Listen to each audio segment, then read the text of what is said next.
Our system of work allocation actually helps customers, but it also helps franchisees. Because what we're doing is asking our franchisees exactly what work they want and where. So, for example, if you're a mowing guy and you've got a ride-on, you can actually say, yes, look, I'll take ordinary mowing jobs in this area here, but ride-on jobs I'll take out there. We have one of our blokes in Melbourne, for example, who does two-storey gutters. Now, it's a specialised job. It requires certain kinds of equipment and skills. He's very good at it. He makes very, very good money out of it. He'll do that throughout the whole of Melbourne, but gardening and stuff he only does very locally. So he doesn't mind travelling 20 minutes to do a job if it's going to make him $250 for an hour's work. So people can specialise in the kind of work that they like. So what we're trying to do is to give every franchisee their exact preferred work with the least travelling possible, but they make that decision, not us. They get right of first refusal to their territory.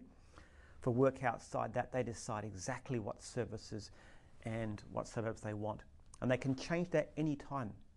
So unlike a system where you're independent and you get work when you don't need it and you don't get work when you need it, as far as possible, we try and give people exactly what they want, where they want. And the system also means that as they get more and more customers and get busier, which always happens, then they can work closer and closer to home. The idea being if they can actually work within their territory, which is just a few thousand households.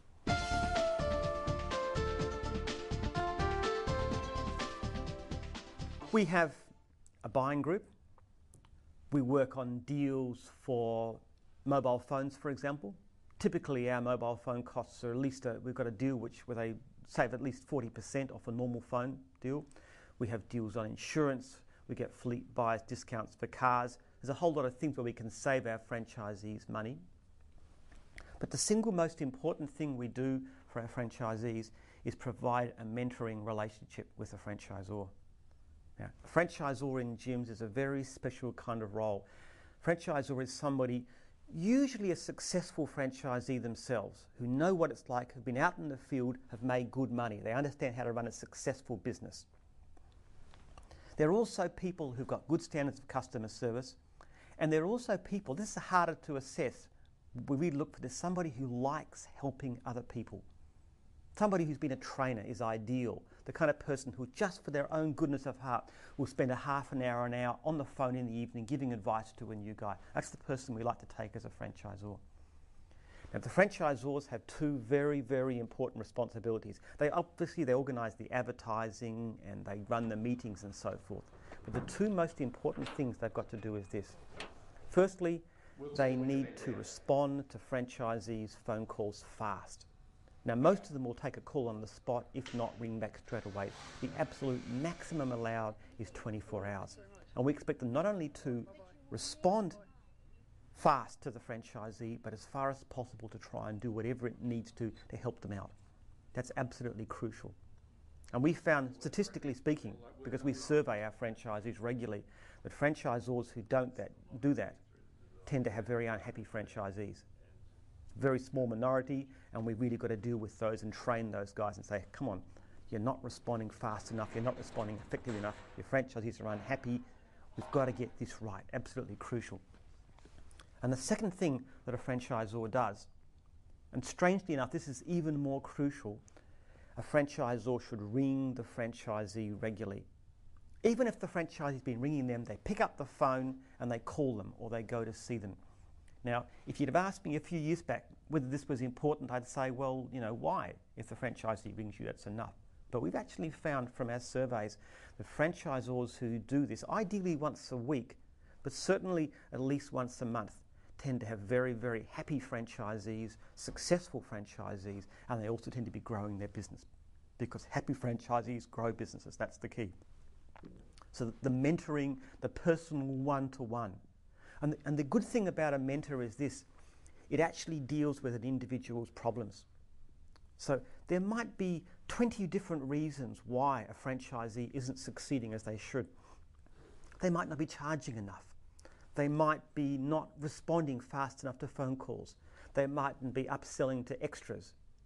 They mightn't be presenting themselves properly. They mightn't be quoting in the correct way. They might not be estimating their time. They might not have technical knowledge.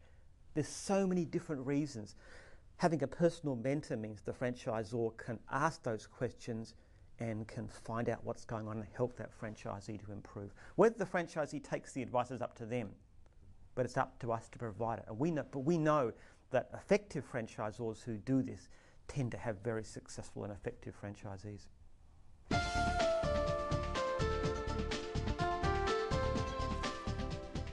We also find our franchisees work. That's very, very important, and obviously on the whole we're quite good at that. As I said, we've got tens of thousands of unserviced jobs, so we must be okay. But strangely enough, when people come to us, it's the thing they focus on. But what I would always emphasise to prospective franchisees, if you just want work, if that's all you want is jobs to get going, you can buy a business from the newspaper. And then you don't have to pay ongoing fees. The reason you're in a franchise, yeah, sure, we'll get you busy for the most part. It's not that difficult with a name like ours. But the main reason for being in a franchise and paying ongoing fees is that you want ongoing support. Because what we like our franchisees to do is to set themselves a goal of constant improvement. No matter what level of business anybody is at, they can always lift it 10%. That means 10% more money for the same time, or if they're happy with the income, the same income with 10% less time. And what's crazy about that is you can do it again. Once you've raised it 10%, you work on the next 10% and the next 10%. And we know that's a fact because we have franchisees who make 2-3 times the money that others do, simply by learning how to run their business more effectively.